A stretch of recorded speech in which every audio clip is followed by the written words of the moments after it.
जय हिंद। आज हम लोग समझेंगे बहुपद के बारे में। बहुपद कक्षा 8 से लेकर 12वीं तक की सभी कक्षाओं में दिया हुआ है, इसलिए बहुपद समझना बहुत जरूरी है। तो समझेंगे बहुपद क्या होता है, इसकी घात क्या होती है। तो बहुपद क्या है और इसकी घात के बारे में हम लोग समझेंगे। तो बहुपद एक ऐसी बीजीय व्यंजक होता है जिसकी घात हमेशा एक पूर्ण संख्या होती है। पूर्ण संख्या या प्राकृतिक संख्या भी कह सकते हैं। तो बहुपद कोई भी बीजीय व्यंजक हो सकती है जो जिसकी घात क्या हो, एक पूर्ण संख्या हो। जैसे मान लेते हैं कि कोई बहुपद है ax plus bx plus c बराबर क्या है, 0 है। तो ये क्या कहलाएगी, एक बहुपद कहलाएगी। इसकी घात कितनी है, 2 है। 2 क्या है, ये पूर्ण संख्या है। तो हो सकता है ऐसा भी हो सकता है कि ax हो या ax प्लस b हो या आपका ay प्लस b हो। तो अगर ऐसा बीजीय व्यंजक जिसके चर की घात क्या है, एक पूर्ण संख्या होती है, वो क्या कहलाता है, बहुपद कहलाता है। तो समझते हैं कि चर क्या होता है। भाई हमने बोला कि चर की घात क्या है, एक पूर्ण संख्या होती है। चर की घात पूर्ण संख्या होनी चाहिए। पूर्ण संख्या क्या होता है, तो 0 से लेकर अनंत तक। तो चर की घात क्या होनी चाहिए, पूर्ण संख्या। तो एक मानक रूप ले लेते हैं ax square plus bx plus c। तो ये क्या है, एक बहुपद है। तो समझते हैं कि इसमें घात क्या हो सकती है और ये पद कितने हो सकते हैं। पहले तो समझते हैं चर संख्या क्या होती है। तो चर संख्या वह संख्या होती है जिसका मान हमेशा बदलता रहता है। किससे दर्शाते हैं, x, y, z या abcd के रूप में भी दर्शा सकते हैं। और अचर राशि क्या होती है, तो अचर राशि हमेशा जिसका मान फिक्स होता है, जिसका मान बदलता नहीं रहता है, वो क्या कहलाती है, चर राशि। चर राशि में सभी अंक गणित आते हैं। जितना भी अंक गणित के मान होते हैं वे सभी क्या होते हैं, चर राशि होते हैं, सॉरी अचर राशि होते हैं। फिर से ध्यान से सुनिए, चर राशि क्या है, जिसके मान हमेशा बदलते रहते हैं। मतलब आवश्यकता के अनुसार इसके मान को बदला जा सकता है। लेकिन अचर राशि का मान फिक्स होता है, इसके मान को नहीं बदला जा सकता है। ठीक है। तो बहुपद क्या है, जिसके चर राशि की घात क्या है, एक पूर्ण संख्या होती है। बहुपद जिसमें चर राशि की घात क्या है, एक पूर्ण संख्या होती है। ठीक है। मान लेते हैं कि उदाहरण के लिए कोई बहुपद लेते हैं, जैसे 3x square plus 2x plus 1। ये क्या है, एक बहुपद है। क्यों, क्योंकि इस बहुपद की घात क्या है, 2 है और 2 क्या है, एक पूर्ण संख्या है। ठीक है। अब इसमें समझते हैं कि इस बहुपद की घात क्या होती है। तो देखिए भाई, घात वह संख्या होती है जिसमें चर राशि का सबसे बड़ी घात, कौन सी, सबसे बड़ी घात, सबसे बड़ी घात उस बहुपद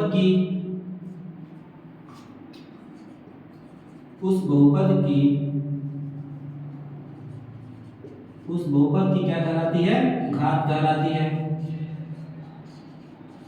जैसे उदाहरण के लिए इसी बहुपद में देखते हैं हम लोग। तो इस बहुपद में चर राशि में देखिए, यहाँ पर इस चर राशि में की घात 2 है और इस चर राशि की घात 1 है। तो हम बोलेंगे कि अगर इस बहुपद की घात बोला जाए, बताइए इस बहुपद की घात क्या है, तो इस बहुपद की घात क्या कहलाएगी, 2 कहलाएगी। क्यों, क्योंकि यहाँ पर चर राशि की सबसे बड़ी घात क्या है, 2 है, इसलिए ये पूरे बहुपद की घात क्या कहलाएगी, 2। तो 2 इस पूरे बहुपद की घात है, ना कि इस चर राशि की घात है। क्योंकि इसमें दो चर, सॉरी एक चर है अलग अलग जगह पर और दोनों में अलग अलग घात है। जैसे यहाँ पर x स्क्वायर x की घात में 2 है और यहाँ पर x की घात में क्या है, 1 है। इसलिए बोला जाता है कि चर राशि की सबसे बड़ी घात उस बहुपद की घात कहलाती है। ठीक है। आगे हम लोग समझते हैं कि बहुपद के प्रकार कितने होते हैं। तो बहुपद के प्रकार कितने होते हैं, मुख्य रूप से बहुपद के 3 प्रकार होते हैं। ठीक है। रैखिक बहुपद, द्विघात बहुपद और त्रिघात बहुपद, इनके बारे में भी समझते हैं। बहुपद के प्रकार, बहुपद के प्रकार, बहुपद के कितने प्रकार होते हैं, क्या बताया, 3 प्रकार। इसके मुख्यतः 3 प्रकार होते हैं। पहला कौन सा होता है, रैखिक बहुपद, रैखिक बहुपद। दूसरा क्या है, द्विघात बहुपद, द्विघात बहुपद। और तीसरा क्या है, त्रिघात बहुपद।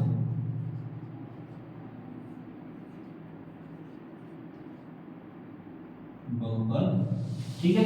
तो बहुपद के कितने प्रकार, बहुपद के मुख्य रूप से 3 प्रकार होते हैं। कौन कौन, रैखिक बहुपद, द्विघात बहुपद और त्रिघात बहुपद।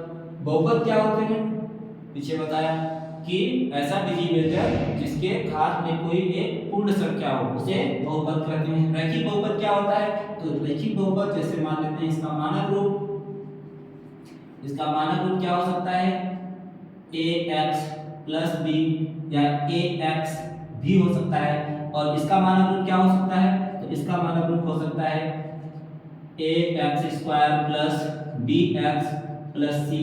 और इसमें इसका मानक रूप क्या लिख सकते हैं हम लोग, ax की घात 3 प्लस bx की घात 2 प्लस cx प्लस d। ये क्या है, इन तीनों बहुपदों के मानक रूप हैं। मतलब इसी प्रकार से कोई भी बहुपद दिया रहेगा तो उसे द्विघात बहुपद कहेंगे, और इस प्रकार से कोई बहुपद दिया रहेगा तो उसे द्विघात बहुपद कहेंगे, और इस प्रकार से कोई राशि दिया रहेगा तो क्या कहेंगे, उसे रैखिक बहुपद। लेकिन ध्यान क्या रखना है यहाँ पर कि a कभी भी 0 के बराबर नहीं होना चाहिए।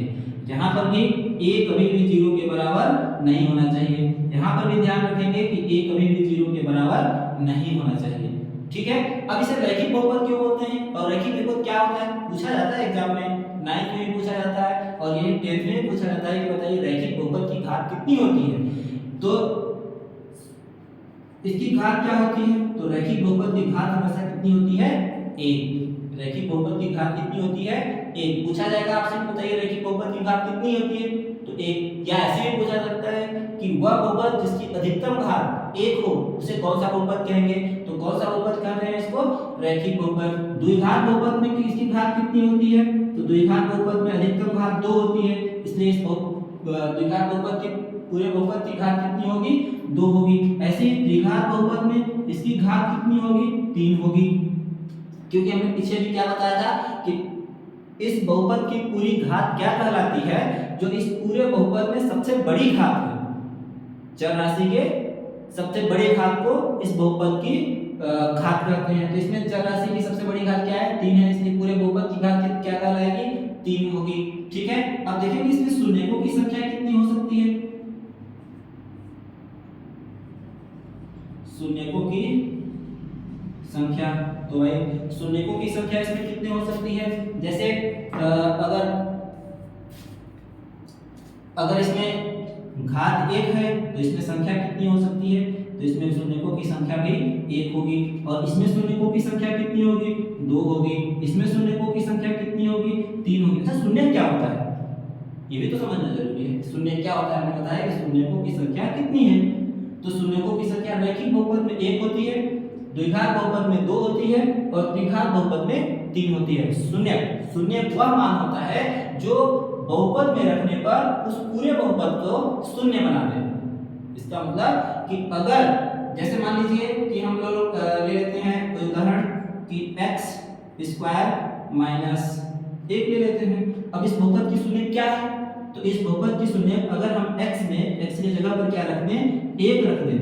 इस x की जगह पर यानी px बराबर x स्क्वायर माइनस 1 है और x का मान कितना रखते हैं हम, 1 रखते हैं। तो 1 का स्क्वायर माइनस 1 बराबर 1 माइनस 1 बराबर कितना आ गया, 0 आ गया। अभी देखिए x का मान हमने क्या रखा, 1 रखा इस बहुपद में, तो इस बहुपद में जब 1 रखा तो इसका मान कितना आ गया, 0 आ गया। इसलिए इस px का x स्क्वायर माइनस 1 का शून्य क्या कहलाएगा, 1 कहलाएगा।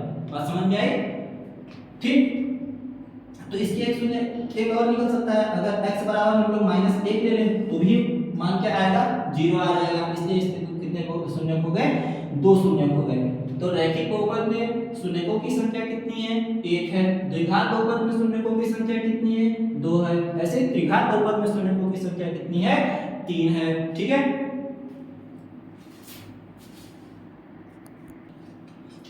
अब हम लोग समझते हैं बहुपदों के शून्य। तो अभी हमने यहाँ शून्यकों के बारे में बता दिया, लेकिन फिर भी अच्छे से समझ लेते हैं बहुपदों का शून्य क्या होता है। ठीक है।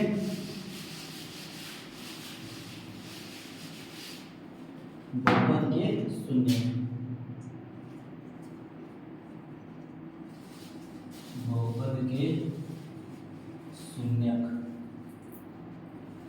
क्या होता है? बहुपद का शून्य, मान लेते हैं कि k क्या है? कोई एक वास्तविक संख्या है।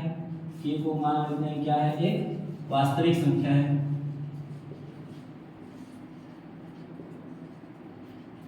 k कोई एक वास्तविक संख्या है जो जिसे बहुपद px के स्थान पर रखने पर px के मान को क्या कर दे? शून्य कर दे। यानी k क्या है? कोई एक वास्तविक संख्या है और इसे बहुपद px में x के स्थान पर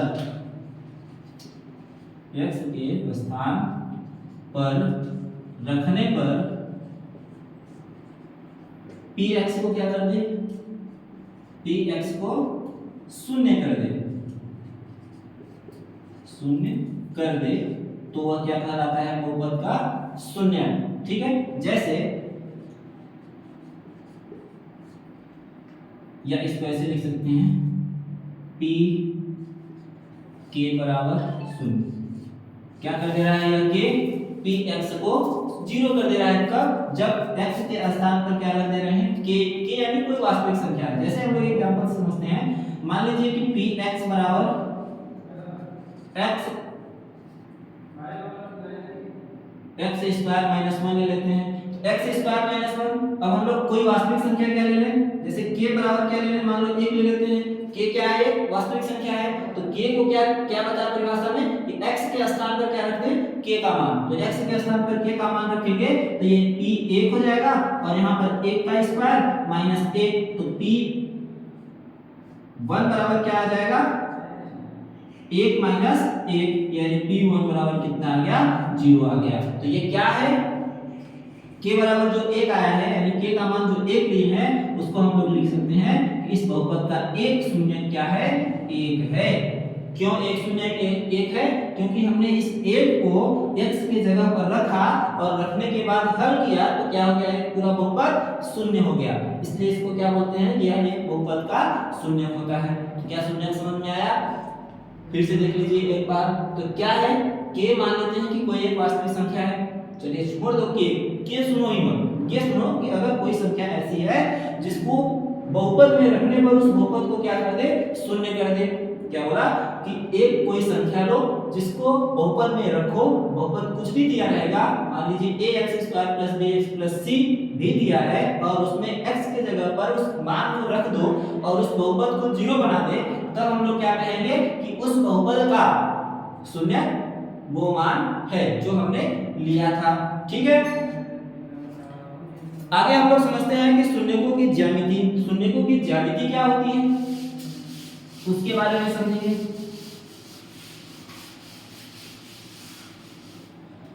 क्या? शून्यकों की ज्यामिति, ये चौथा नंबर है। शून्यकों की ज्यामिति।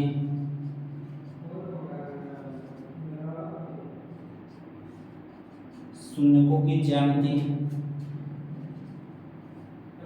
शून्यकों की ज्यामिति को समझते हैं। तो शून्यकों की ज्यामिति क्या होती है कि किसी बहुपद को, यदि कोई बहुपद px है, क्या कोई बहुपद क्या है? px है और इसके शून्यक उन बिंदुओं के निर्देशांक x अक्ष में होते हैं। किस पर होंगे? x अक्ष पर होंगे, जहां उस बहुपद का ग्राफ क्या होगा? x अक्ष को काटेगा या स्पर्श करेगा। ठीक है। अगर मान लीजिए इसके शून्य क्या होंगे? किसके? बहुपद px के शून्य को बहुपद शून्य को बिंदुओं x के निर्देशांक होते हैं। शून्य क्या होते हैं? x अक्ष के निर्देशांक होते हैं। निर्देशांक होते हैं जो x अक्ष को काटते हैं या उसको स्पर्श करते हैं। स्पर्श करते हैं। जैसे हम लोग समझते हैं उदाहरण से, मान लीजिए कि ये x अक्ष है और ये कौन सा है अक्ष है? y अक्ष है। ठीक, ये x अक्ष है और ये y अक्ष है। तो कोई भी रेखा स्टार्ट होती है और x अक्ष पर इस प्रकार से काटती है, तो जितनी बार उस अक्ष को काटेगी उतना उस बहुपद का क्या आ जाएगा? शून्य का आ जाएगा। जैसे मान लीजिए ये किस अक्ष को काट रही है? x अक्ष को काट रही है, और कितने बार काट रही है? तो 3 बार यह रेखा इस x अक्ष को काट रही है। इसका मतलब कि अगर ऐसा कोई बहुपद दिया है तो उसका शून्य कितना हो जाएगा? 3 शून्य। और 3 शून्य किस बहुपद का होता है? तो त्रिघात बहुपद का शून्य 3 होता है। ठीक है, शून्यकों की ज्यामिति क्या होती थी कि अगर कोई बहुपद है px और उसके शून्य का निर्देशांक x अक्ष है और x अक्ष को स्पर्श करे या काटे तो वो क्या होता है? उसके बहुपद का शून्य हो जाता था। अभी हम लोग क्या समझेंगे? शून्यकों के गुणाकों के बीच संबंध। शून्यकों के गुणाकों के बीच संबंध समझते हैं कि उनके गुणाकों के बीच संबंध कैसा होता है। शून्यकों के गुणाकों के बीच संबंध।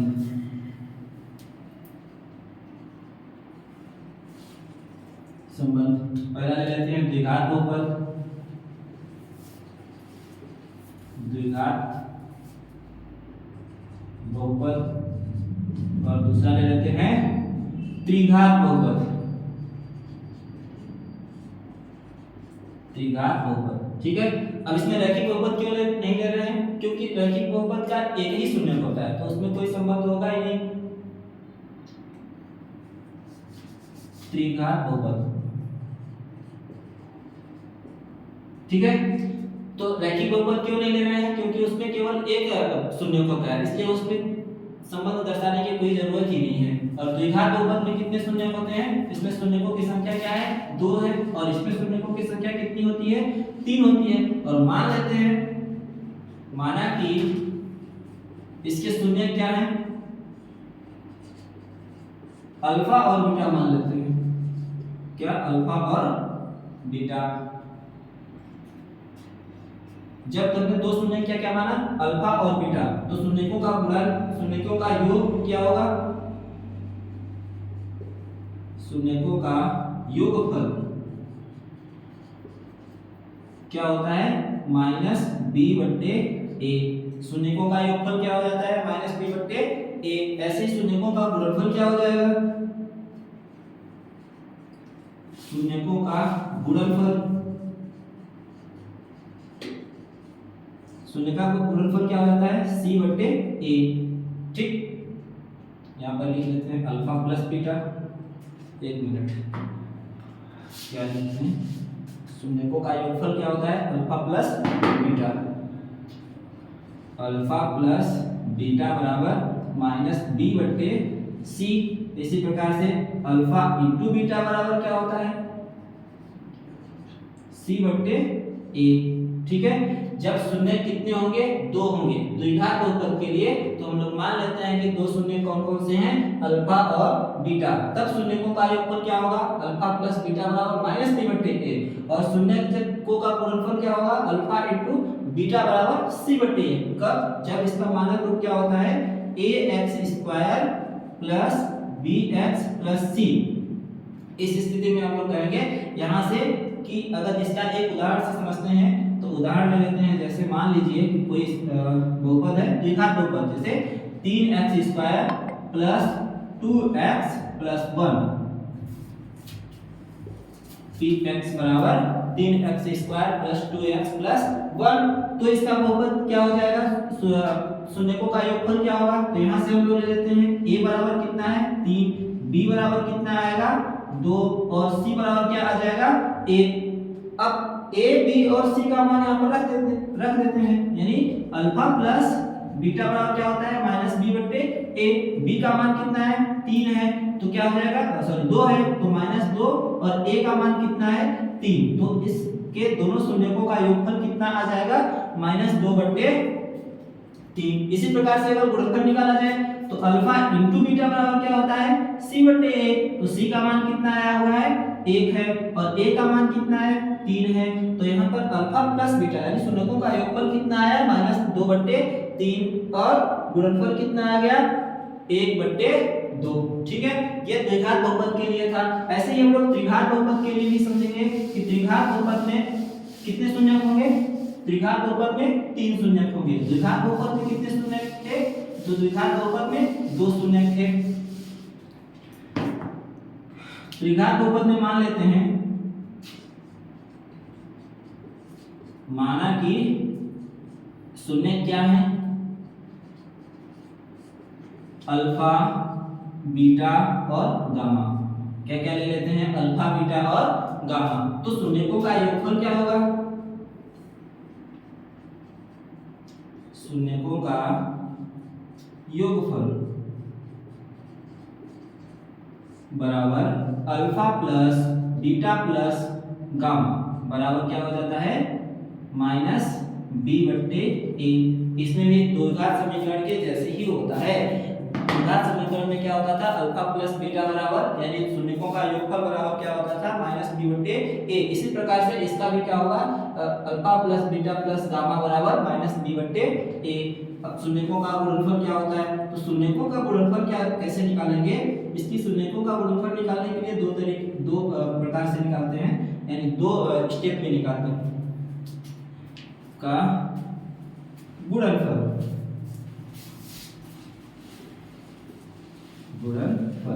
क्या होता है, सबसे पहले 2 शून्यकों का गुणा करके क्या निकालेंगे, 2 शून्यकों को एक साथ लेकर उनके गुणनफल का योग करते हैं। 2 शून्यकों को एक साथ लेते हैं, क्या 2 शून्यकों को एक साथ लेते हैं, 2 शून्यकों को एक साथ लेकर उसका योगफल जैसे 2 शून्य कौन से ले लें, पहले अल्फा बीटा ले लें, अल्फा इंटू बीटा प्लस फिर beta into gamma, beta into gamma, फिर क्या ले लें alpha into gamma, alpha into gamma बराबर क्या होता है alpha into beta plus alpha into beta into gamma और गामा इंटू अल्फा, इसके बराबर क्या हो जाएगा c बट्टे ए।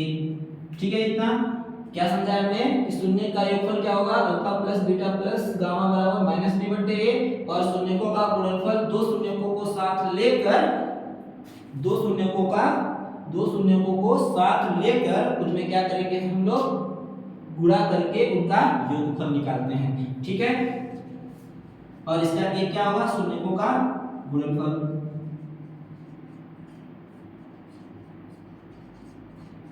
शून्यकों का गुणनफल यानी alpha into beta into gamma बराबर बी बट्टे ए। अब ध्यान से समझिए, तो क्या हमने बताया त्रिघात बहुपद में कि इसके शून्य कितने होंगे 3 होंगे। मान लेते हैं कि कोई 3 शून्य कौन कौन से हैं अल्फा बीटा और गामा। इसी प्रकार से शून्यकों का योगफल क्या होगा alpha plus beta plus gamma बराबर माइनस बी बट्टे ए। शून्यकों की गुणनफल जब दो शून्यकों को साथ लेकर उनका योगफल करते हैं तो शून्यकों का क्या निकल जाएगा गुणनफल। जैसे अल्फा इंटू बीटा 2 शून्य कौन कौन से लिए alpha into beta plus beta into gamma plus alpha into gamma और इन सभी को क्या कर दिए जोड़ दिए, तब क्या मिलता है हमें c बट्टे ए। इस प्रकार से शून्यकों का गुणनफल क्या होता है alpha into beta into gamma बराबर d बट्टे ए। इसको भी चाहो तो एक उदाहरण से समझ सकते हैं। जैसे मान लीजिए कोई संख्या ले लेते हैं, हम कोई बहुपद ले लेते हैं त्रिघात बहुपद कि 3x³ + 2x² + x + 1 ठीक है, ये क्या है, त्रिघात बहुपद है।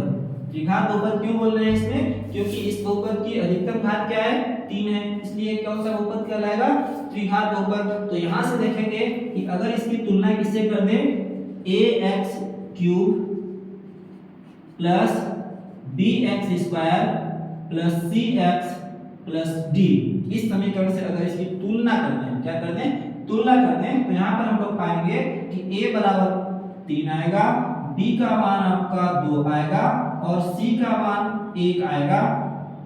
x का गुणक, यहाँ पर x का गुणक c है और यहाँ पर x का गुणक कुछ नहीं दिख रहा है, इसका मतलब कि यहाँ पर x का गुणक क्या है, 1 है और d का मान क्या आ जाएगा, 1। ठीक, a का मान क्या आ गया, 3, b का मान क्या आ गया, 2, c का मान क्या आ गया, 1 और d का मान क्या आ गया, 1। ठीक है, तो शून्यकों का योगफल, इस बहुपद में शून्यकों की संख्या कितनी होगी, 3 होगी, इसलिए शून्यकों का योगफल क्या हो जाएगा, तो -b/a होता है। b का मान कितना आया है, 2, तो -2, a कितना आया है, 3, तो -2/3 क्या कहलाएगा, ये शून्यकों का योगफल, यानी जो भी शून्य आएगा उसको अगर प्लस करेंगे तो इसका आंसर कितना आएगा, -2/3। ऐसे ही अगर दो शून्यकों को साथ लेकर उसका गुणनफल निकालते हैं तो क्या आता है, c/a और c/a, तो c का मान कितना है, 1, a का मान कितना है, 3। इस स्थिति में क्या आ जाएगा, इसका मान 1/3। ऐसे शून्यकों का गुणनफल क्या होगा, जब एक साथ ले लें तीनों का गुणनफल तो क्या होगा, तो होता है आपका d/a। तो d का मान कितना है, 1 और a का मान कितना है, 3। इस स्थिति में कितना मान आ गया, 1/3। ठीक है, आगे हम लोग समझते हैं कि द्विघात बहुपद कैसे बनता है।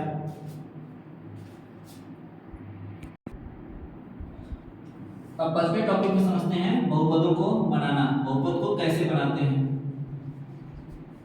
बहुपद को बनाना, कब बनाना, जब शून्यकों का योगफल और गुणनफल दिया हो। तो क्या होता है, px बराबर, एक फॉर्मूला होता है इसका, px बराबर k क्या है, पहले ही बताएंगे k क्या है, वास्तविक शून्येतर संख्या है।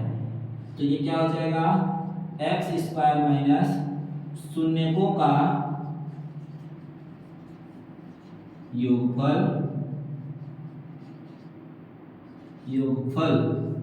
किसके गुणांक में, x के गुणांक में, फिर क्या होता है प्लस शून्यकों का गुणनफल, शून्यकों का गुणनफल।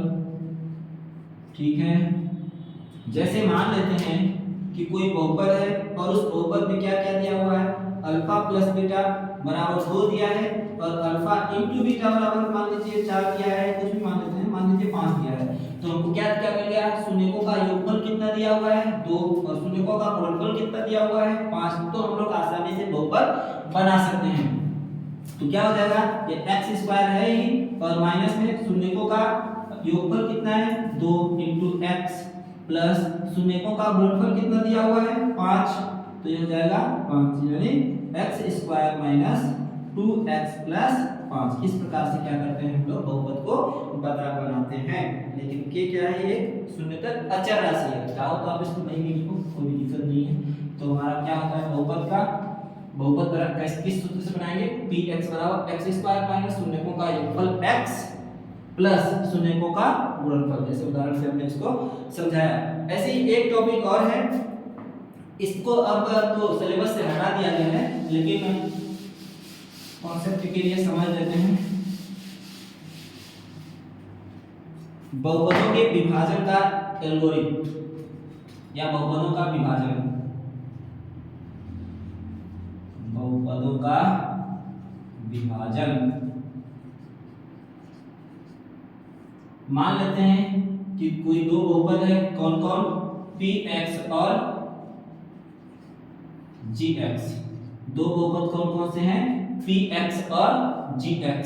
दो बहुपद px और gx हैं, जहां पर gx कभी भी 0 के बराबर ना हो। ध्यान रखिएगा क्या कि gx कभी भी 0 के बराबर ना हो। तो हम ऐसे बहुपद को क्या करेंगे, qx के साथ भाग देंगे, तो रिमाइंडर क्या बचेगा आर एक्स। तो इसमें लिख सकते हैं कि G X is not equal to 0, G X कभी भी 0 के बराबर नहीं होना चाहिए। तो इस बहुपद को तो भागफल क्या ले लें क्यू एक्स और शेषफल क्या हो जाएगा, शेषफल हो जाएगा आर एक्स। दो बहुपद कौन कौन से मान लिए पी एक्स और जी एक्स। पी एक्स को जी एक्स में भाग दिया क्योंकि भागफल कितना आ गया क्यू एक्स, रिमाइंडर यानी शेषफल कितना बच गया आर एक्स। ध्यान रखने वाली बात यह है कि आर एक्स क्या आर एक्स कभी भी क्यू एक्स से बड़ा नहीं होना चाहिए।